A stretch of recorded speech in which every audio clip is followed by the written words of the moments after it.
Save किया था ना? मैं सिर्फ इसलिए गया था क्योंकि उसने मुझे कॉल किया, that's it. But listen तो. Save it for someone else.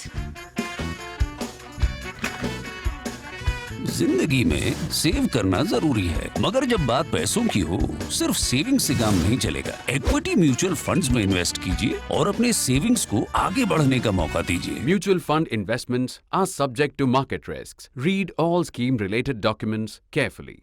Doctor में आपका स्वागत है। क्या पाकिस्तानी आर्मी इमरान खान को लेकर विभाजित है? जहां राहुल गांधी भारत जोड़ो की बात कर रहे हैं, वहीं गोवा में कांग्रेस तोड़ो क्यों चल रहा है और एससीओ में शामिल होने से भारत को आखिर क्या मिलता है? पिछले हफ्ते आपने हमें ऐसे ही कई ढेर सारे दिलचस्प सवाल भेजे और आज के इस एपिसोड में हम ऐसे ही सवालों पर चर्चा करेंगे एक बार फिर हेडलाइंस के पीछे शेखर के साथ। मैं अपूर्वा मंधानी और मेरे साथ है हमारे editor in chief Shekhar Gupta. स्वागत है आपका शेखर। धन्यवाद अपूर्वा। ये बहुत ज्यादा एक फॉरेन पॉलिसी का, विदेश नीति का सप्ताह है। बिल्कुल, क्योंकि जब हम रिकॉर्ड भी कर रहे हैं तब ये देखिए समरकंद के अंदर इतना बड़ा जमघट हो रहा है जी। और दुनिया की बहुत शक्तियों की आप देखें कि वहाँ 3-4 जो न्यूक्लियर वेपन पावर्स के नेता वहाँ पे हैं, चीन, रूस, भारत, पाकिस्तान। बिल्कुल। और ये देखिए कि चारों के चारों एक तरह से एशिया के पावर्स हैं। तो ये दुनिया बहुत अलग तरीके से बदल गई है अभी। पहले सिर्फ एक नेटो था, एक वार्सो पैक्ट था, एक नॉन अलाइड मूवमेंट था। तो इसमें बहुत तरह की अब ग्रुपिंग्स आ गई हैं और इसलिए दुनिया बहुत दिलचस्प भी हो गई है पहले से ज्यादा। क्योंकि बुरा भला कुछ ऐसा कहना, ब्लैक व्हाइट, काला सफेद, ये कहना संभव नहीं है, क्योंकि सब एक तरह से जिसको कहते हैं कि मेनी शेड्स ऑफ ग्रे ही हो गया है। और शेखर, दर्शकों की भी दिलचस्पी इस बार ऐसे ही कुछ मुद्दों पे है। पहला जो सवाल मैं लूंगी वो है विनायक माने का, जो कि यही पूछ रहे हैं कि एससीओ में शामिल होने से भारत को आखिर क्या मिलता है? देखिए, ये सब जो हैं ये एक तरह से क्लब्स हैं। तो ये नेता जो मिलते हैं, चाहे वो ब्रिक्स में मिले, ब्रिक्स समिट में मिले, चाहे एससीओ में मिले, कहीं पर भी मिले, G20 में मिले, G7 में मिले, G7 में मिले जहाँ कहीं भारत इनवाइटी भी होता है, मतलब उसको बुलाया होता है, मेंबर नहीं होता। अभी भी आप देखें एससीओ में कईयों को बुलाया हुआ जो मेंबर नहीं है। जैसे टर्की वाला वो जो खुराफाती एक है वो भी आया हुआ है ना। तो ये सब जब मिलते हैं तो एक दूसरे से बात करते हैं और एक दूसरे की थाह लेते हैं और देखते हैं किसको क्या चाहिए, कौन क्या दे सकता है। ये सब घाघ लोग हैं, इनमें से कोई किसी को ऐसे मिलके कुछ देता नहीं है। लेकिन 3-4 चीजें होती है। एक तो ये कि जब नेता मिलते हैं आपस में तो वो एक दिशा तय करते हैं जी। जब नेता मिलते हैं आमतौर पे उसी समय फैसला नहीं होता है, दिशा तय करते हैं। फिर उनके अफसर लोग जो हैं, शेरपा लोग जो हैं, उस दिशा में काम करते हैं। फिर वो बातचीत करके अपने अपने नेता का दिमाग समझ के और कुछ चीज़ें निकालते हैं जिन पे 2 देश सहमत होते हैं। फिर उसके बाद नेता मिलते हैं, फिर वो बात होती है, क्योंकि नेताओं को एक चीज़ की और बहुत भूख होती है। वो भूख होती है पब्लिसिटी की अपने घर में जी। क्योंकि हर नेता को या वोट चाहिए, और अगर जिसको वोट नहीं भी चाहिए, डिक्टेटर है जैसे शी जिनपिंग है या जैसे कि पुतिन है, उनको पता है वोट वहाँ के हालांकि वोट होते हैं पर उनको पता है उनके खिलाफ जो वोट देगा उसका तो कुछ होना हो, लेकिन जिसको उनके खिलाफ वोट मिलेगा वो जहाँ तक है जेल में ही जाएगा या देश निकाला दिया जाएगा। तो उनको भी ये ज़रूरी होता है कि हमारी पब्लिक ओपिनियन देश में हमारे साथ रहे। डिक्टेटर के लिए पब्लिक ओपिनियन अपने साथ रखना बहुत ज़रूरी है, क्योंकि अगर आप देखें कि जो लोकतंत्र है उसमें तो आपको पता है ना, मोदी जी को भी पता ही है कि कुल मिला के सारे उनके इधर उधर के जोड़ के जो उनके पार्टनर हैं एनडीए, उन सबका जोड़ के 42-43% ने उनको वोट दिया है। तो 50% से ज़्यादा लोगों ने उनको वोट नहीं दिया है, वो सोचेंगे, उनको पता है ये बात। लेकिन जो डिक्टेटरशिप है उसके नेता को तो 100% वोट चाहिए, नहीं तो उसके बिना राज कैसे करेगा। तो ये सब नेताओं को, लोकतंत्र के नेताओं को एक तरह की भूख होती है अपने घर में वोटर को इम्प्रेस करने के लिए, और ऐसे जो डिक्टेटर होते हैं उनको भी होती है, क्योंकि उनको नहीं चाहिए कि 5% भी खड़े होकर करने लगे, सोचने लगे कि अरे इसकी नहीं चल रही है। तो इसलिए ये नेताओं के लिए ये जमघट बहुत ज़रूरी है, क्योंकि वहाँ नज़र आना चाहिए मैं किस कंपनी में हूँ, मैं किसके साथ खड़ा हूँ, मेरी बॉडी लैंग्वेज कैसी है। तो ये सब चीज़ें बहुत ज़्यादा महत्वपूर्ण हो गई हैं। और ये दुनिया ऐसी है जिस दुनिया में अब किसी की दादागिरी नहीं है। और जो सोचता है मेरी दादागिरी है, अगले दिन उसी का हाल खराब हो जाता है। जैसे रूस ने सोचा दादागिरी है, उसका हाल खराब हो गया। अमेरिका ने सोचा दादागिरी, अब देखिए अमेरिका दुनिया में कितना वीक हो गया है पहले के मुकाबले। चीन ने सोचा हमारी दादागिरी है, और उसने कहा जैसे अब जीरो कोविड का ही चीन ने किया, लेकिन अब नहीं संभल रहा है। उनकी इकोनॉमी इस साल इतनी स्लो डाउन हो गई है। वो अलग बात है कि वो $17 ट्रिलियन की इकोनॉमी एक साल स्लो डाउन हो भी गई तो क्या है। पर मैं सिर्फ ये कहना चाहता हूँ कि इस स्थिति में ये छोटी छोटी ग्रुपिंग्स जो हैं, जैसे आसियान है, आसियान में भारत जाता है, तो ये सब बहुत अब महत्वपूर्ण हो गई है। जी, इसी से ही जुड़ा दूसरा जो सवाल आ रहा है वो है सेजल वर्मा का, जो कि पूछ रहे हैं कि क्या भारत SCO शिखर सम्मेलन में भाग ले रहा है और चीन और रूस के साथ खड़ा है, ये साबित करता है कि भारत पश्चिम के खिलाफ पक्ष चुन रहा है। वो पूछ रहे हैं कि क्या भारत का ये कदम फिर से 1980 के दशक में ले जाएगा, जब हम किसी भी पक्ष को न चुनने की वजह से लगभग अकेले हो रहे थे। नहीं, देखिए ऐसा नहीं है, क्योंकि इस समय ये जो गुट हैं ये आइडियोलॉजिकल विचारधारा वाले ग्रुप नहीं है। आजकल एक ही आइडियोलॉजी है दुनिया में, वो है सेल्फ इंटरेस्ट, स्वार्थ, और हर देश का स्वार्थ है। हर देश अपने स्वार्थ में काम करता है, तो इसमें कोई आइडियोलॉजी नहीं है। इसके अंदर पाकिस्तान भी है, अब टर्की वहाँ नहीं है, पर अब पहुंचे तो वो भी हैं। तो ये इस तरह की कोई ग्रुपिंग, ये कोई एंटी वेस्ट ग्रुपिंग नहीं है, पश्चिमी देशों के खिलाफ ग्रुपिंग नहीं है। ये ग्रुपिंग इस एरिया की है, इस एरिया की खास करके जब शुरू हुई थी तभी सेंट्रल एशिया के देश थे। पहले शंघाई 5 बोलते थे इनको, 5 देशों का शुरू हुआ था। फिर इसमें उज़्बेकिस्तान आ गया छठा, फिर पाकिस्तान और भारत आ गए, 8 हो गए। इस तरह से 8 देशों का शंघाई कोऑपरेशन ऑर्गेनाइजेशन बना। तो इसमें आप देखें कि रूस है, चीन है, और उनके बीच में जो मध्य एशिया के देश हैं, सेंट्रल एशियन देश हैं, किर्गिस्तान, ताजिकिस्तान, उज़्बेकिस्तान, कजाकिस्तान, ये देश हैं। तो 4 और 2 6, और फिर भारत पाकिस्तान 8। तो ये एक तरह का एक लैंड मास है, और ये लैंड मास जो है इसके बड़े आपस में जिसको कहते हैं कि साझे हित भी हैं, शेयर्ड इंटरेस्ट भी हैं, लेकिन आपस की टेंशन्स भी हैं। और ये जो क्षेत्र है ये एक तरह से यूरेशिया का दिल है। तो यूरेशिया इस समय एक ऐसा दुनिया का भाग है, बहुत बड़ा भूभाग है, जिस पे बहुत समय से कोई सोचता नहीं था। लोग सोचते थे एक नेटो है, एक पुराना वार्सो पैक्ट है, अब रूस है, एक चीन है। तो ये यूरेशिया क्या एक नई चीज़ आ गई है, पर यूरेशिया का भी एक अलग फैक्टर अब दुनिया में बन गया है। उसमें टर्की का भी रोल है, रशिया का भी रोल है, यूक्रेन वॉर का भी रोल है, और चीन का भी है, और सेंट्रल एशिया के भी, क्योंकि सेंट्रल एशिया यूरेशिया के दिल में बैठा हुआ है। तो ये सब चीज़ें मिला के, और देखिए सेंट्रल एशिया में तेल है, गैस है, खाली जगह है, और बहुत ज़्यादा मिनरल्स और भी हैं। तो ये सारी बातें इस्लाम है, और ज़्यादातर देशों में इस्लाम ऐसा है जहाँ पे सेकुलर सरकारें हैं। मैं कहूँगा इस्लाम के बावजूद, मैं ये नहीं कहूँगा कि बुरा या भला, हो तो उन देशों के ऊपर चुनने के लिए, क्योंकि उनके जो सरकारें हैं वो लोकतांत्रिक सरकारें नहीं हैं, वो डिक्टेटरशिप्स ही हैं। लेकिन तो इस्लामिक दुनिया के लिए भी इस इलाके में स्टेबिलिटी रहना बहुत ज़रूरी है। बिल्कुल। तो ये बहुत पेचीदा चीज़ें हैं, और जितनी चीज़ विदेश नीति में जितनी पेचीदा होती है उतनी दिलचस्प होती है।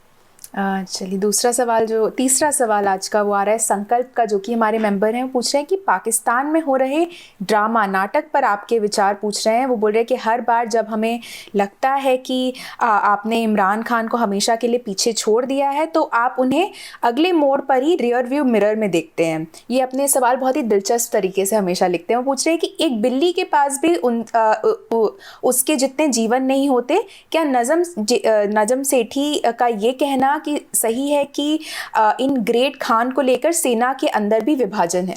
देखिए, पहली बात तो नजम सेठी बिल्कुल ठीक कह रहे हैं, सेना में भी विभाजन है। क्योंकि देखिए पाकिस्तान की सेना, ये सोचना कि वो सिर्फ एक ही है, वो एक होती है जब एक चीफ चुना जाता है, चीफ बनाया जाता है, चीफ बनने के बाद उसके साथ रहती है।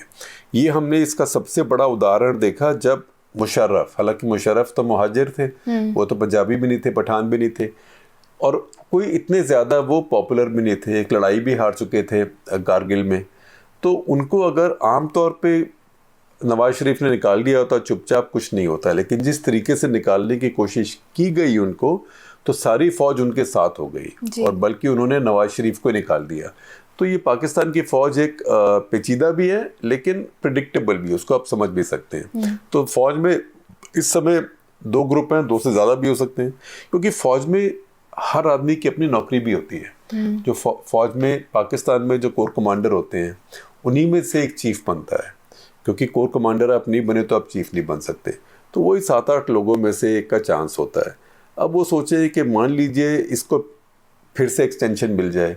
जब एक चीफ को एक्सटेंशन मिल जाए तो उसका मतलब उसके बाद जिसका भी चांस था चीफ बनने का, एक तो इमीडिएटली उसके बाद जिसका चांस था वो सारे बेचारे रिटायर होकर घर जाके गोल्फ खेलेंगे या तबलीगी जमात ज्वाइन करके फिर दाढ़ी बड़ी करके और फिर कन्वर्स मतलब अपना शुरू करेंगे, क्या बोलते हैं उसको, इवेंजलिज्म, और या विदेश चले जाएंगे कहीं थिंक टैंक के अंदर।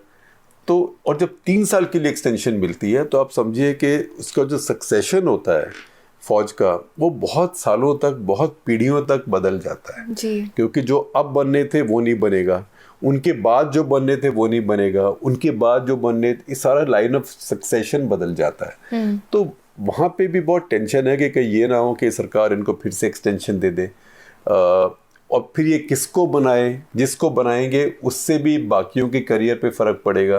तो ये सारी बातें आती हैं, इसीलिए इस समय गुट बने हुए, ये बात ठीक है। दूसरी बात, इमरान खान को राइट ऑफ करना गलत है, क्योंकि जिसकी एक बार इतनी सीटें आ जाएं, उनका बहुमत नहीं आया लेकिन उनकी बहुत सीटें आई, सिंगल लार्जेस्ट पार्टी बन के आए। और पंजाब में अब उन्होंने बाई इलेक्शंस जीते हैं जी। बड़े धाकड़ तरीके से जीते हैं, तो उनकी लोकप्रियता है। अब लोकप्रियता कोई यूपीएससी का इम्तिहान तो है नहीं कि जो सबसे ज़्यादा लायक होगा, सबसे ज़्यादा पढ़ेगा, सबसे ज़्यादा रट्टा मार के आएगा, सबसे अच्छी जीके होगी, सबसे अच्छा इंटरव्यू में बोलेगा, वो टॉप रैंकर आएगा। और जो जिसकी माँ ने उस दिन भगवान की अच्छी पूजा करी होगी, दूध में अच्छी तरह से बादाम घोट के पिलाए होंगे। पॉलिटिक्स तो ऐसे नहीं होती है, पॉलिटिक्स में तो नालायक आदमी भी बहुत पॉपुलर हो सकता है। तो ये पॉलिटिक्स एक अलग खेल है और उस पॉलिटिक्स में इमरान खान का एक रुतबा है। और जहाँ तक उनकी अपोजिशन का बात है तो ये शहबाज शरीफ जो है ये उनके सामने नहीं खड़े हो सकते। ये मुझे समझ नहीं आता कि नवाज शरीफ क्यों वापस नहीं आ रहे हैं। अगर नवाज शरीफ आए होते, वो नेता हैं, फिर ये कांटे की लड़ाई होती। अब ये इनके सामने खड़ा कर दिया शहबाज शरीफ, ये तो ऐसे है कि आपके सामने डेनिस लिली बॉलिंग कर रहा है, नई बॉल है ना, पिच हरा है, और आप बोले पहले तो मैं ईशांत शर्मा को बोलूँगा, भेजूंगा बैटिंग करने के लिए। ईशांत शर्मा के बाद बुमराह के बाद में शामी के बाद में ठीक है अश्विन थोड़ा बहुत खेल लेता है, और अच्छे बैट्समैन संभाल कर रखूंगा। तो पाकिस्तान में नवाज शरीफ यही कर रहे हैं और इस चक्कर में इमरान खान बिल्कुल वापस आ गए इस समय। अगला जो सवाल आ रहा है वो आ रहा है मिलिंद बेंगेरी का, जो कि हमारे सब्सक्राइबर हैं। वो पूछ रहे हैं कि LAC में जो डिसएंगेजमेंट हो रहा है वहाँ क्या भारत पहले से ज़्यादा पीछे जा चुका है? देखिए, ये चीज़ें इसमें बहुत अटकलें होती हैं और मैं वो नहीं कहना चाहता जो मुझे पूरी तरह से पता नहीं है, लेकिन मैं ये समझता हूँ कि जो भारत के खास करके जो सेना के नेता हैं जी, वो अपनी ज़मीन देने को तैयार नहीं होंगे। अब ये ज़रूर है कि बहुत एरियाज़ ऐसे हैं जिनमें पेट्रोलिंग होती थी। अब ये कहानी है जो वापस जाती है 1959, 60 और 62 की लड़ाई तक। तब भी चीन ने कहा था कि दोनों तरफ 20 किलोमीटर का इलाका ऐसा करिए जिसमें ना आपकी सेना पेट्रोल करेगी ना हमारी सेना पेट्रोल करेगी, ताकि झगड़ा ना हो, क्योंकि ये बॉर्डर को कोई लाइन तो खींची हुई नहीं है, तो बड़ा मुश्किल है बताना। फिर कहा कि अच्छा ठीक है, फौज नहीं तो ITBP हमारे भी जो पैरामिलिट्री फोर्स है वो करेगी, तो काफ़ी एरियाज़ में ITBP वगैरह करती है। लेकिन अब चीनियों ने ये ज़रूर कहा है कि ये मतलब इन्फोर्स कर पाए हैं वो कि जहां हम पहले पेट्रोल करते थे, हम बैठे नहीं थे, हम ऐसी किसी जगह से नहीं हटे जहां हम पहले बैठे हुए थे, लेकिन हम जाते थे वहां पे हाथ लगाने के लिए। अच्छा। तो जो सरकार का कहना है कि कुछ जगह चीनी भी जाते थे हाथ लगाने के लिए, वो भी नहीं जाएंगे। अब ये भी सच्ची बात है कि जहां हम हाथ लगाने जाते थे उसको वहां पे अगर चीनी पहले आ जाते थे तो हमको रोक देते थे, और चीनी आते थे हम उनको रोक देते थे।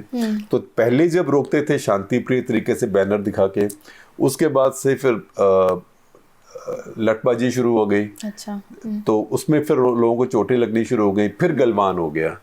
तो उसके बाद से अभी फिर से ये फैसला किया गया है कि ऐसी स्थिति पैदा ही ना हो कि दोनों तरफ की पेट्रोल्स एक ही एरिया में अपने आमने सामने आ जाएं। तो ये वो एरियाज हैं जहाँ पे परसेप्शन दोनों की क्लैश करती है। अच्छा। LAC की। तो ये मेरी समझ है। अब जब तक कोई इंसान वहाँ जाए नहीं या बिल्कुल देखे नहीं, और सैटेलाइट की तस्वीरें भी जो होती हैं वो इतनी माइक्रो नहीं होती कि आपको इतना बता पाए। और दूसरी बात है कि सैटेलाइट तो तब दिखाएगी जब वहाँ पे कोई बैठा हुआ हो, किसी का कैंप हो।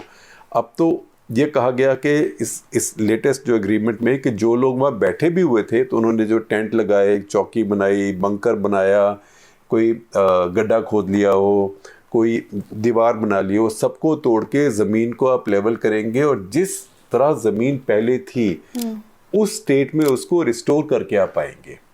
जी। तो मैं कहूँगा कि ओवरऑल अगर इसको करें तो ये अच्छा एक समझौता है। अगला सवाल जो है वो तपेश मजुमदार का आ रहा है, जो कि हमारे मेंबर हैं। वो पूछ रहे हैं कि राहुल गांधी भारत जोड़ो करते हैं जबकि गोवा में ये कांग्रेस तोड़ो है। इस विकट स्थिति पर आपका कमेंट क्या होगा, जहां 10 में से 8 सदस्य भाजपा में भाग गए हैं? देखिए, गोवा में ये चलता रहता है। गोवा में पॉलिटिकल लॉयल, पहली बात तो ये कि मैं आपकी बात से ये बिल्कुल इनकार नहीं कर रहा कि एक तरफ भारत जोड़ो हो रहा है, एक तरफ आपकी पार्टी टूट रही है, और वो भी ऐसी स्टेट में जहां आप मेन ऑपोजिशन है और जहां आपका चांस होता है जीतने का, और जहां आपकी 40 के असेंबली में पहले 17 सीट आई थी, इस चुनाव में नहीं, पिछले चुनाव में, और आप अपनी सुस्ती से 17 के 21 नहीं बना पाए और बीजेपी आ गई और उसने फिर सारी कहानी बदल दी। तो ये सीट, हालांकि राज्य छोटा सा है, 17-18 लाख की आबादी है सिर्फ वहाँ की, लेकिन फिर भी एक राज्य तो है। तो ये कमजोरी दिखाती है। लेकिन वो कहने के बाद मैं कहूँगा कि जो गोवा की राजनीति है ये बहुत ही अलग तरह की राजनीति है। वहाँ किसी का कोई धर्म सबका है, ईमान किसी का कमी लोगों का है, किसी का नहीं है तो मैं नहीं कहूँगा, पर ईमान कमी लोगों का है। तो वो इधर से उधर, उधर से इधर, कई बार मालूम नहीं पड़ता कि मतलब आप अगर गूगल भी करें तो गूगल भी कंफ्यूज हो जाएगा कई आदमियों के बारे में कि इस पार्टी में कि उस पार्टी में। अच्छा। तो ये गोवा की एक अलग तरह की राजनीति है। अगला जो सवाल है वो आशीष पटेल का आ रहा है, जो कि हमारे मेंबर हैं। बोल रहे हैं कि नमस्ते सर, कुछ दिन पहले सरकार ने वायुसेना के लिए स्वदेशी तेजस MK2 की मंजूरी दी थी। आपके अनुसार वे IAF को कैसे सशक्त बनाएंगे, ये देखते हुए कि IAF ने अभी तक पुराने मिक्स को बंद नहीं किया, जो वो बोल रहे हैं कि उड़ने वाले ताबूत, फ्लाइंग कॉफिन्स के अलावा और कुछ नहीं है? देखिए, पहली बात तो ये है कि वो उड़ने वाले ताबूत नहीं है, फ्लाइंग कॉफिन्स नहीं है। हमको ये बात कभी नहीं कहनी चाहिए, आपको भी नहीं कहनी चाहिए। ये मैं तो आपको एक तरह से सलाह दे सकता हूँ, लेकिन अच्छी बात नहीं है, क्योंकि हमारे सैनिक है जो उनमें उड़ते हैं, उनके ही परिवार हैं जिनको पता है कि हमारे घर का लड़का या लड़की इसको उड़ा रहे हैं। वो बहुत सक्षम जहाज़ है, ठीक है, वो एक इंजन का जहाज़ है जी। तो वो थोड़ा एक्सीडेंट प्रोन ज़्यादा होता है, सिंगल इंजन, एक पुरानी जनरेशन का भी है। लेकिन अगर आप देखें कि उसमें बहुत एक्सीडेंट्स हो रहे हैं, तो मिग की एक बात ये भी है कि आपकी जो वायुसेना के जहाज़ थे वो बहुत सालों से, मैं बोलूँगा सन 71 के बाद से सबसे बड़ा कंटिंजेंट आपके वायुसेना में मिग्स का था। और एक समय था जब 70-80% ही मिग 21, 29, 23, 27 सब मिग्स थे। मिग मतलब MIG, मिकोयान जो डिज़ाइन ब्यूरो है, वहाँ से आए हुए हैं। रूस के जहाज़ों का ऐसा नाम होता है, सुखोई डिज़ाइन ब्यूरो है तो वो सुखोई होते हैं, Su-7, Su-22, Su-30 ऐसे होते हैं। ऐसे जो मिकोयान डिज़ाइन ब्यूरो है उसके मिग होते हैं। तो ये बहुत पुराने और बहुत ज़्यादा थे। तो अगर आपके वायुसेना में होना तो कोई भी नहीं चाहिए, अगर 5 एक्सीडेंट हो और 80% आपके जहाज मिग हो तो 4 तो उसमें से एक्सीडेंट मिग का ही होगा ना। तो एक बात वो भी होती है, पर ये बात है ज़रूर आपकी कि इस समय वो बहुत पुराने जहाज़ हो गए हैं, और अगर वायुसेना को थोड़ा भी मौका मिले तो 4-4.5 स्क्वाड्रन बची हैं, उनको भी वो रिटायर कर दें। लेकिन इस समय भारतीय वायुसेना जिसकी सैंक्शन स्ट्रेंथ 45 स्क्वाड्रंस है, इस समय वो ऑलरेडी 32 हो गई है। तो उसमें एक बेसिक स्ट्रेंथ भी चाहिए, नंबर्स भी चाहिए आपको।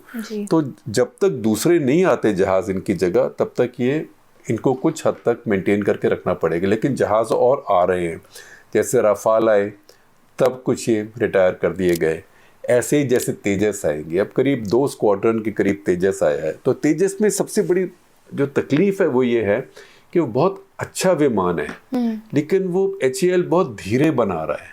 अच्छा। उनको ऑर्डर मिलने के बावजूद वो ऐसे लग रहा है जैसे हर विमान को ध्यान से हाथ से हैंड क्राफ्टेड बना रहे हो। तो एक असेंबली लाइन जल्दी चलनी चाहिए। तो HAL की सबसे बड़ी समस्या ये है कि जो उसे खुद बनाना होता है उसको बहुत समय लगाती है और प्रोडक्शन बहुत लेट होती है। तो जितना हम समझे तेजस में कि HAL 3 महीने में बनाती है, उतना चीन जो अपने लेटेस्ट जहाज़ हैं वो 1 हफ्ते में बनाता है।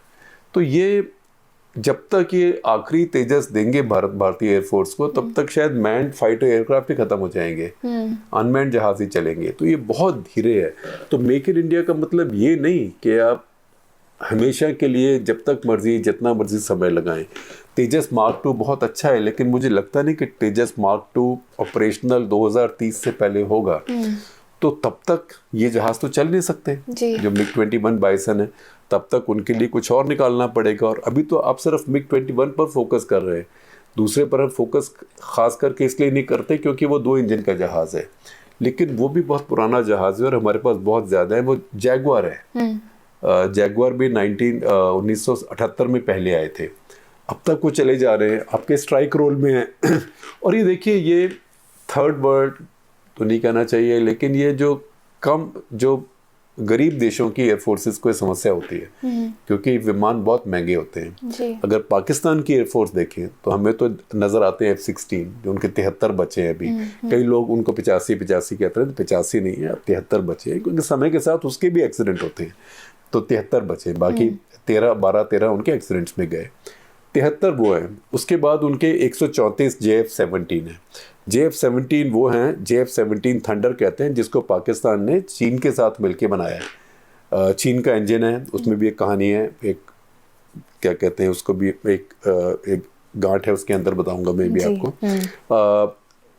और फिर उनके जो बाकी जहाज है, उनकी भी 2-3 स्क्वाड्रन F-7 है, वो MiG-21 बाइसन से भी पुराने ज़माने के हैं और वो अपग्रेड भी नहीं है उनके अंदर जो MiG-21 बाइसन में।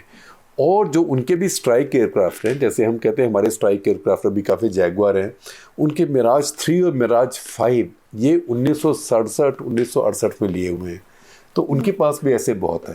तो कुछ जो हमारे देशों में इतना पैसा नहीं है कि हम यहाँ पे 20 स्क्वाड्रन जैसे 4.5 जनरेशन कहते हैं, जैसे रफाल है, तो उस जनरेशन के जहाज बना के अगर हम तेजस भी उड़ाएंगे तो तेजस मुफ्त में नहीं आएगा, बहुत महंगा पड़ेगा। तो ये हर चीज़ बैलेंस करनी पड़ती है। तो उसी बैलेंस में अभी MiG-21 बाइसन उड़ रहे हैं, उसी बैलेंस में भी जैगुआर उड़ रहे हैं। और ये मेरी भी उम्मीद है कि जल्दी ये रिप्लेस हो ताकि इनसे ज़्यादा क्षमता वाले जहाज़ आएँ, क्योंकि अब दुनिया जो जा रही है अब वो ज़माना चला गया कि डॉग फाइटर शू शाह इधर से जा रहा है। जैसे टॉप गन 1 देखें और टॉप गन 2 देखें तो आपको नज़र आएगा कि दुनिया में एयर वॉरफेयर कितना बदल गया है। आजकल आप दुश्मन को कभी देखते नहीं, कम से कम आंखों से नहीं देखते, आप रेडार से, एवियोनिक्स से देखते हैं। और जो दुश्मन को पहले देखता है वो लड़ाई जीतता है। लड़ाई वो नहीं जीतता जो पहले दुश्मन के पीछे आ जाए और फिर वो आगे पीछे होके वो अभी इतना एक्साइटिंग एयर वॉरफेयर नहीं है। दूर से देखना बियॉन्ड विजुअल रेंज कहते हैं और वहीं से मारना। तो जो पुराने जहाज हैं इनमें बियॉन्ड विजुअल रेंज कैपेबिलिटी नहीं है। इसीलिए अभिनंदन का MiG-21 गिरा, इसलिए नहीं कि वो विमान पुराना है उसको उड़ना नहीं आता था या वो घबरा के गिर गया, ऐसे नहीं हुआ। क्योंकि जिसने उसके ऊपर मिसाइल फायर किया पाकिस्तानी F-16 ने, उसने बहुत दूर से कर दिया, जहाँ पे अभिनंदन के जहाज़ की मिसाइल फायर करने की रेंज भी नहीं थी और रेडार से देखने की रेंज भी नहीं थी। तो ये सब दुनिया में एक जनरेशनल शिफ्ट हो गई है और ये शिफ्ट जल्दी हमें भी करनी है। जी अच्छा शेखर, आप वो बताने वाले थे हमें, एक कहानी बताने वाले थे। JF-17 वो कहानी जो गांठ उसमें ये है कि जो इंजन डाला है उसमें, ये JF-17 चाइनीज जहाज है। चाइना ने एक तरह से डेवलप किया कि एक्सपोर्ट भी होगा इसका और पाकिस्तान में बनाएंगे। पाकिस्तान में जैसे हमारा HAL है, उनके यहाँ भी कामरा एक जगह है, वहाँ पे उनकी पाकिस्तान एयरक्राफ्ट फैक्ट्री है, तो वो बनाते हैं वहाँ पे। तो उसका इंजन वहाँ से आया। अब इंजन चीनियों का तरीका क्या है? चीनियों का तरीका यह है कि चीज लेते हैं बाहर से, फिर उसको रिवर्स इंजीनियर करते हैं या उसको थोड़ा बेहतर बना देते हैं, फिर लिखते हैं मेड इन चाइना। तो ऐसे ही इंजन उन्होंने ये रूस से लिया। अच्छा। रूस से लेके उसको थोड़ा रिवर्स इंजीनियर किया, थोड़ी उसमें और कारिस्तानी करी, उसको JF-17 में लगा दिया। अब वो इंजन में बहुत समस्याएं हो रही हैं। तो उसके लिए जो पुर्जे स्पेयर पार्ट्स चाहिए रूस से, रूस के पास तो अपनी जान बचाने की फुर्सत नहीं है, अभी आपको पुर्जे कहाँ से देगा? तो चीनी उसको फिक्स नहीं कर पा रहे हैं। तो पाकिस्तान के जो ये 120-30 के करीब JF-17 है, अब बैठे हुए हैं। अच्छा। क्योंकि इस समय वो ऑपरेशनल नहीं है। तो ये उसके अंदर भी मैंने कहा कि एक गांठ है। तो ये सब बातें बहुत पेचीदा होती हैं, और जब तक कोई देश अपनी इंडस्ट्री और रिसर्च और कैपेबिलिटी इतनी डेवलप ना कर सके कि उसको उसकी निर्भरता दूसरे पे खत्म हो जाए या कम हो जाए, तब तक ये गाड़ी ऐसे ही चलेगी। मतलब जिसको बोलेंगे कि 3 पहियों की गाड़ी, उसमें से एक पहिया एक साइज का, एक पहिया एक साइज का, एक पहिया एक साइज का। अगला जो सवाल है वो आदित्य का आ रहा है, जो कि हमारे मेंबर हैं। वो पूछ रहे हैं कि अप्रैल में नॉर्थ में भीषण गर्मी से लेकर अगस्त में मध्य प्रदेश, राजस्थान और कर्नाटका जैसे राज्यों में बाढ़ तक, क्या आपको लगता है कि वैश्विक तापमान बढ़ने के कारण आने वाले वर्षों में, आने वाले सालों में हम इस तरह के और ज़्यादा प्रभाव देखने वाले हैं? जी ज़रूर, बिल्कुल। क्योंकि ऐसा नहीं कि इतने ज़्यादा एक्सट्रीम वेदर इवेंट्स पहले नहीं हुए। जैसे अगर आप देखें कि पाकिस्तान में इतनी बाढ़ आई, इतनी बारिश आई जी, इससे ज्यादा 1961 में आई थी। तो कहते जी 60 साल के बाद आई, लेकिन 60 साल पहले भी आई थी। लेकिन जो चीज 60 साल में एक बार हुई या 60 साल में 2 बार हुई, वो जैसे क्लाइमेट चेंज होगी तो अब 30 साल में 2 बार होगी, फिर 15 साल में 2 बार होगी, फिर 5 साल में 2 बार होगी।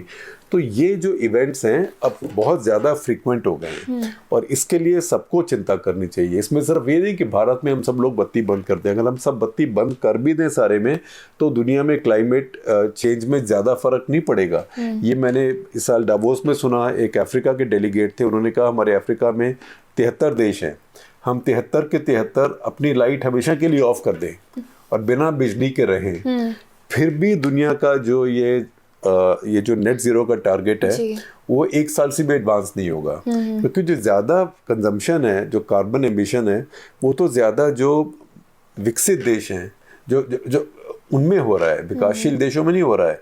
यह जैसे कतर है, अब सबके नज़र कतर पे रहेगी। कतर में क्योंकि अब फीफा वर्ल्ड कप होने वाला है। जैसे भारत में जो कार्बन एमिशन पर कैपिटा में कल 6 या 7, उससे भी कम है शायद, कुछ ऐसे है। कतर में 33 है। तो इतने बड़े बड़े AC, इतनी बड़ी बड़ी गाड़ियां, है ना, बूम, अगर वहाँ पे सड़क पे आप जाएं तो इतने बड़े बड़े इंजन चल रहे होते हैं, क्योंकि ऑयल भी सस्ता आता है। तो इस सब चीज़ों का असर होता है। दुनिया जो है, जो आपका वातावरण है, सारा इंटरकनेक्टेड है। आप अपने देश का वातावरण ठीक नहीं कर सकते कि मैं अपने देश का कर रहा हूँ, बाकी लोग भाड़ में जाएं, वो नहीं हो सकता। अगला सवाल जो है वो रोहन नवलकर का है, जो कि हमारे मेंबर हैं। पूछ रहे हैं कि वेदांता फॉक्सकॉन सौदे में महाराष्ट्र और गुजरात के बीच डेवलपमेंट के बारे में आप क्या सोचते हैं? बेहतर पानी की सप्लाई वाले महाराष्ट्र के आदर्श क्षेत्रों से साइट को गुजरात क्यों ले जाया गया? देखिए, पहली बात तो यह है कि ये बहुत अच्छी बात है कि हमारे 2 राज्य बड़े राज्य हैं, और दोनों राज्य ऐसे हैं जिनमें बहुत उद्योग है, इंडस्ट्रियल राज्य है। वो दोनों आपस में लड़ रहे हैं कोई अच्छी बात के लिए जी, कि किसके यहाँ बड़ा एक प्लांट आएगा। ये तो हमारे राज्य लड़ते हैं, क्या लड़ते हैं, इतना जमीन मेरी है, इतनी जमीन तेरी है, इस नदी में से इतना पानी मेरा है, इतना पानी तेरा है, या मेरा टैक्स तेरे पास जा रहा है, या तूने मेरी भाषा को अपना ऑफिशियल लैंग्वेज जी बनाया, मैं तेरे से कुट्टी करता हूँ, मैं तेरी बसें चलाता हूँ। हाँ, ऐसे काम करते हैं। पर ये अच्छा है कि कम से कम अगर टेंशन करनी है, स्पर्धा करनी है, कंपटीशन कर रहे हैं, तो अच्छी बात के लिए कीजिए। अब महाराष्ट्र को चाहिए कि उससे भी बड़ा प्लांट को ढूंढ के लाए। तो एक तो ये बात है। बाकी जरूर है कि गुजरात में अब चुनाव आ रहा है, मोदी जी का राज्य है, तो उसका बात होती है। और लेकिन महाराष्ट्र भी बीजेपी का राज्य है, बीजेपी के पास है, तो ये और भी अच्छी बात है कि 2 बीजेपी के राज्य आपस में एक उद्योग के लिए लड़ रहे हैं। मैं कहूँगा कि भारत का जो पूंजीवाद है, भारत का जो कैपिटलिज्म है, उसके लिए बहुत अच्छा कदम है आगे चलने के लिए। और दूसरी बात ये कि रही बात आपकी महाराष्ट्र की, तो महाराष्ट्र ने पिछले 3-4 साल में कुछ ऐसी फिजा बनाई कि जैसे वो बहुत प्रो इंडस्ट्री फ्रेंडली नहीं है। जैसे कि वो एक बेवकूफ़ी में एक रिफाइनरी बंद कर दी, नहीं बनने दी नानार में, सिर्फ बहस में। ऐसे ही आप देखें कि वहाँ पे जैतापुर में न्यूक्लियर पावर प्लांट बनना था, ज़मीन भी मोस्टली उसकी एक्वायर्ड है और मेगा न्यूक्लियर पावर प्लांट बनना है, वो 15,000 टाइप मेगावाट का, उसको भी लेकर रोके बैठी हुई थी वो पहली वाली सरकार। बुलेट ट्रेन प्रोजेक्ट को रोक के बैठी हुई थी। ऐसे ही बॉम्बे की जो मेट्रो बन रही थी, जो असली मेट्रो है, देखिए आपकी हमारे शरीर में यहाँ भी आर्टरीज वेन्स हैं, धमनियाँ हैं, टांगों में भी हैं, इधर भी हैं, लेकिन जो हमारे दिल में जाती है वो सबसे ज़रूरी होती है जी। तो वही आपकी जगलर होती है जो आपके सारी बॉडी का खून लेके जा रही है। ऐसे बम्बई में जितनी मेट्रो बन रही है उसकी जो जगलर है वो ये है, जो बिल्कुल बम्बई के उत्तर में दूर के इलाकों से दक्षिण बम्बई के कोने तक जाती है, कोलाबा तक। सबसे ज़्यादा ट्रैफिक भी इसमें आएगा और सबसे ज़्यादा बॉम्बे को फ़ायदा भी इसमें होगा। तो उसको एक बिना बात एक आरे का नाम लेके, जो जंगल है ही नहीं, वहाँ तो डेयरी है, उसका नाम लेके भी रोक दिया। तो ये जो शिवसेना का जो एलिमेंट है पिछली सरकार में, ये अब मैं उसके बारे में क्या कहूँ, मैं ऐसी बात नहीं कहना चाहता जो थोड़ी रूड लगे, लेकिन थोड़ी सी उसमें थोड़ी सी अकल की, थोड़ी अकल और ज़्यादा होती तो अच्छा होता। अगला सवाल जो है हर्षल शाह का है, जो कि हमारे मेंबर हैं, पूछ रहे हैं कि पश्चिमी देश अपनी अर्थव्यवस्था को नुकसान पहुंचाने की बजाय ईरान और वेनेजुएला पर से प्रतिबंध क्यों नहीं हटा रहे हैं? देखिए, हर देश सबसे पहले जो उसका स्ट्रेटेजिक इंटरेस्ट होता है उसको सबसे आगे रखता है। बिल्कुल। तो ईरान और वेनेजुएला दोनों का अलग अलग केस है। जो वेनेजुएला का केस है वो सिर्फ अमेरिका स्पेसिफिक केस है, क्योंकि अमेरिका में एक मॉनरो डॉक्ट्रिन है कि जो अमेरिकाज हैं, वो अमेरिकाज कहते हैं south America, Latin America, north America में कनाडा, यूएसए, मेक्सिको आते हैं। तो यहाँ पे सब में हमारा प्रभुत्व रहना चाहिए जी। तो उसमें अगर एक देश में कम्युनिस्ट राज आ जाए, जैसे क्यूबा में आ गया, तो उनको बहुत तकलीफ होती है, तो वो उसके खिलाफ पड़ जाते हैं। वो कहते हैं कि हमारे राष्ट्र हित के खिलाफ है, और ये उनकी पॉलिसी रही है शुरू से, अब 70 साल से पॉलिसी रही है। तो उसमें वेनेजुएला में, क्योंकि वहाँ पे शैवेज आ गए, अब मडूरो, तो ये लोग कम्युनिस्ट हैं, तो उन्हें ब्लॉक करना है। और ये भी पता है कि वो राज चल ही इसलिए रहा है क्योंकि वो तेल निकाले और बेचे जाए और लोगों में बांटे जाए, क्योंकि वेनेजुएला में दुनिया के सबसे बड़े तेल के जखीरे हैं। तो उन्होंने सैंक्शन लगा के उनको वो जो एटीएम था वो बंद कर दिया है। ईरान जो है, ईरान की समस्या इजराइल से होती है, क्योंकि इजराइल ये सोचता है कि मेरे खिलाफ इस समय जितना भी जो हथियार बंद रेजिस्टेंस हो रहा है, या जिसको टेररिज्म कहो, वो सब ईरान करवा रहा है, जैसे हिजबुल्लाह है जी। तो हमास भी जो है उसको भी ईरान की सपोर्ट वो सोचता है। लेबनान वो सोचता है, वहाँ पे लेबनान, सीरिया, सारी एरियाज में ईरान गड़बड़ कर रहा है। और ईरान ने अभी तक इजराइल को लेजिटिमेट स्टेट माना नहीं है, और ईरान भी कहता है हम इजराइल को तबाह कर देंगे।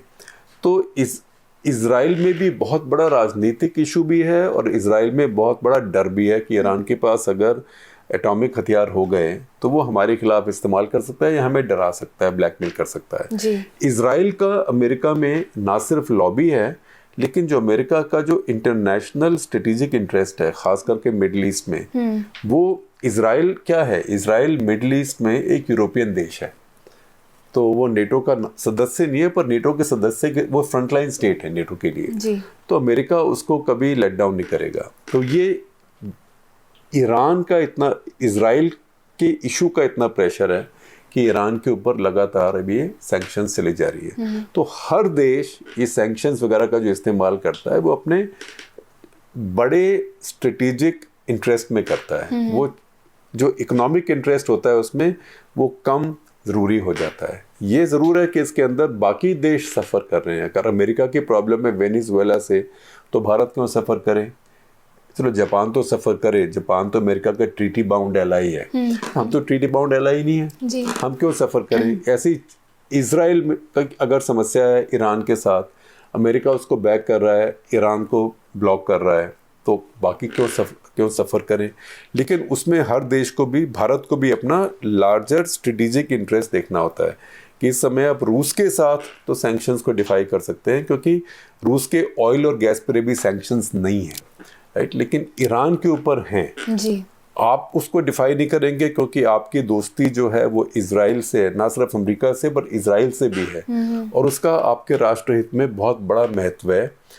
तो आप सोचते हैं कि ठीक है, हम थोड़ा सा तेल के लिए ज़्यादा पैसे दे देंगे, लेकिन नेशनल इंटरेस्ट सबसे ऊपर रहता है। तो ये बड़ी पेचीदा बातें हैं। शेखर, आखिरी सवाल आज का खेल कूद से जुड़ा एक और लूंगी। प्रणव कुमार पूछ रहे हैं कि पिछले हफ्ते यूएस ओपन खत्म हुआ, भारत में टेनिस की निराशाजनक स्थिति पर आप क्या सोचते हैं? 3 बड़े नामों के बाद कोई और सामने नहीं आया है। देखिए, बहुत अफसोस की बात है कि इस समय देखो, एक तो अच्छी बात देख लेते हैं कि भारत में बैडमिंटन में बहुत डेप्थ आ गई है। पहले सोच रहे थे सानिया नेहवाल गई, कौन आएगा, पीवी सिंधु आ गई, फिर बोला वो जाएगी, कौन आएगा। तो देखिए आप लड़कों में भी बहुत आ गए। टॉमस कप हमने जीता है। टॉमस कप टीम चैंपियनशिप होती है जिसमें लड़के भी खेलते हैं, लड़कियां भी, दोनों की मिला के टीमें होती हैं और वो वर्ल्ड चैंपियनशिप होती है टीम की। तो भारत इस साल टॉमस कप जीता है, तो ये बहुत बड़ी बात हुई है। लेकिन उसके साथ साथ टेनिस में बिल्कुल टैलेंट नया नहीं आ रहा है और ये बहुत अफसोस की बात है क्योंकि फिटनेस लेवल बढ़ रहे हैं, हमारे यहाँ लोगों की थोड़ी आमदनी भी बढ़ रही है, टेनिस कोर्ट्स भी बढ़ रहे हैं, पर ये सोचने की बात है। मैंने इस बात को बहुत गहरा नहीं सोचा है कि ये भी देखना पड़ेगा कि टेनिस एसोसिएशन कैसे काम कर रहा है। उसमें एक ज़माने में झगड़े होते थे कुछ, वो कैसे काम कर रहा है। लेकिन टैलेंट, मैं ये नहीं मानने को तैयार कि भारत में टैलेंट है नहीं। लेकिन अब अगर देखें तो आपको लगता है कि लिएंडर पेस के बाद कोई वर्ल्ड लेवल का हमारे यहाँ खिलाड़ी नहीं आया। ठीक है, अब सानिया मिर्ज़ा थी, लेकिन वर्ल्ड लेवल की डबल्स, मिक्स डबल्स उन्हीं में थी। तो सिंगल्स में हमारे यहाँ कोई आया नहीं और जो डबल्स में भी हमारी एक शक्ति थी, स्ट्रेंथ थी, वो लिएंडर के बड़े होने के बाद, सानिया के बाद वो अब एक तरह से ख़त्म हो गई है। चलिए, इसी के साथ हमारा आज का एपिसोड यहीं खत्म। तो असली सूखा जो है, ड्राउट, वो इस समय भारत के टेनिस में है जी। चलिए, इसी बात पर आज का हमारा एपिसोड यहाँ पे खत्म होता है। आशा करती हूँ आपको एपिसोड पसंद आया हो। हमेशा की तरह आपसे एक ही बात बोलूँगी कि आप इसी तरह से हमें सपोर्ट करते रहें, हमारे मेंबर भी ज़रूर बने और हमारे वीडियो पे कमेंट करके भी हमें बताएं कि आपको शो कैसा लग रहा है। हमसे जुड़ने के लिए बहुत बहुत और धन्यवाद। मैं भी एक बात बता दूं, क्योंकि अपूर्वा ने कहा कि हमारे मेंबर बने, आप में से बहुत हमारे मेंबर हैं, हज़ारों हमारे मेंबर हैं, पर एक शिकायत आपकी है जो जायज़ शिकायत है। वो शिकायत ये है कि हम अपने मेंबर्स को बहुत ज़्यादा वो फैसिलिटीज़ नहीं दे पाते या वो बेनिफिट्स नहीं दे पाते जो हमारे सब्सक्राइबर मतलब जो हमारे वेबसाइट के पेड सब्सक्राइबर हैं। तो हम इसलिए नहीं दे पाते कि YouTube हमें देने नहीं देती है वो आपको, क्योंकि YouTube हमें आपको ट्रांसफ़र नहीं करने देती है अपने सब्सक्रिप्शन में, और हमको पता नहीं कि आपका पता क्या है। तो इस वीडियो के साथ, हमारे हर वीडियो के साथ हम उसके नीचे डिस्क्रिप्शन के साथ अपना ईमेल एड्रेस लिख रहे हैं। ये ईमेल एड्रेस आप हमारी अभी स्क्रीन पर भी देखेंगे, पढ़ के देखिए इसको। सिंपल है, members@theprint.in। आप हमें एक लाइन, एक शब्द की भी ईमेल भेज दीजिए, सिर्फ अपना नाम लिख के भेज दीजिए। एक बार हमारे पास आपकी ईमेल होगी तो हम आपको सब्सक्राइबर बेनिफिट्स भी देने शुरू कर देंगे, जैसे कि हमारे न्यूज़लेटर्स वगैरह हैं और कई इंटरैक्शंस हैं, क्योंकि आप ये डिज़र्व करते हैं। सिर्फ ये है कि एक छोटा सा, हमें आपका पता नहीं पता कि कैसे भेजें। तो उसका एक तरीका तो ये था कि मैं आपसे कहता है, अरे भाई अपना पता हमें इस वीडियो के नीचे लिख दो, पर अगर आप ऐसे करेंगे तो फिर दुनिया भर को मालूम पड़ जाएगा आपकी प्रिवेसी का, निजता का क्या होगा। तो इससे अच्छा ये है कि हम अपना एड्रेस दे रहे हैं, आप यहाँ पर हमें ईमेल में बस अपना नाम लिख के भेज दीजिए, बाकी हमारी टीम कर लेगी। चलिए, आप सभी का के ईमेल्स का हमें बहुत बहुत बेसब्री से इंतज़ार रहेगा, तो वो ईमेल ज़रूर भेजें। आप सभी का एक बार फिर बहुत बहुत धन्यवाद। धन्यवाद आपका।